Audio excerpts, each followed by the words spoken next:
करते माझं माननीय नामदार राधाकृष्ण विखे पाटील साहेबांच्या नेतृत्वामध्ये जे काही राहत्याचा विकास झालेला आहे, अनेक वर्षापासून साहेबांच्या आणि माझ्याही मनामध्ये खंत होती की राहत्याला बाजारासाठी जागा नाही.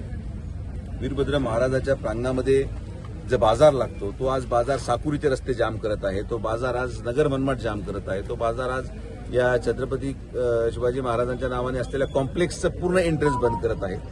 आणि म्हणून कुठेतरी बाजारतळ व्हावं, जागेची उपलब्धता नसल्याने यावेळेस आपण एक प्रयोग करतोय. एक पहिली टेक्नॉलॉजी आहे जी जॅपनीज टेक्नॉलॉजी आहे, त्यामध्ये आपण त्या सगळ्या लोकांना बोलवलं आणि असा निर्णय घेतला गेलेला आहे की कातनाला म्हणजे साकुरीच्या पुलापासून तर नगर मनमाडच्या पुलापर्यंत जो कातनाल्याचा स्पेस आहे तो 50 वर्षाच्या पूरला लागणारं पाणी ग्राह्य धरून तेवढ्या साईजचे मोठे कॉन्क्रीट डॅक टाकून तो पूर्ण कातनाला परिसर अंडरग्राऊंड केला जाणार आहे.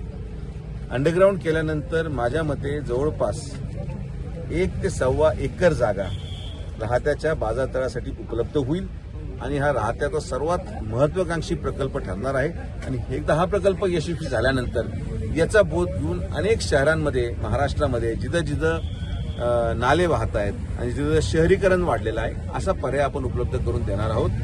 मला असं वाटतं की आम्ही सगळेजण एकत्रित बसलो होतो, नगरसेवक नगराध्यक्षांबरोबर चर्चा झाली. कातनाल्याच्या हातीमध्ये जेवढं अतिक्रमण आहे त्यांना नोटिसा द्यायचं काम सोमवारपासून आपण करत आहोत. मटन मार्केट जे आहे ते मटन मार्केट तुर्तास आपण स्थलांतर करीत आहोत.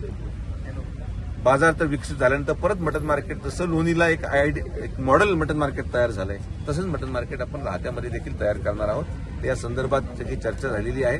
कातनाला हा पूर्ण साफ केला जाईल. आज मी स्वतः कातनाल्यामध्ये उतरलो, इतकी दुर्गंधी आहे, तिथं मांस फेकलं जातं, तिथं कोंबडीचे पंख आणि ते सगळं जे होतं तिथं फेकलं जातं. हे राहता आपण पाहिलेलं नाही.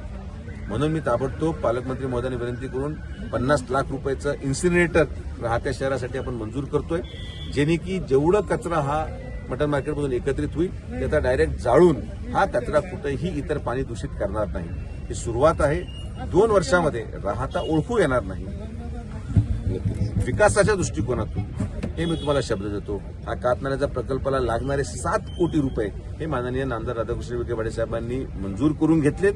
याचं काम आपण माझ्या मते 1 एप्रिलपासून सुरुवात करत आहोत आणि 1 एप्रिलला सुरुवात केल्यानंतर पावसाळ्याच्या आत ते बाजारचा विकास झाल्यावर ना वीरभद्र महाराजांच्या समोर बाजार लागेल, ना साकुरीच्या रस्त्यावर बाजार लागेल, ना छत्रपती शिवाजी महाराजांच्या कॉम्प्लेक्स समोर बाजार लागेल. बाजार तर एकच, ते राहत्याचं बाजार. तर मग सगळे पाळणे भविष्यात तिथं यात्रेचे लागतील, जेवढे सणासुदीचे स्टॉल लागतील ते रस्त्यावर लागतात तिथं लागतील.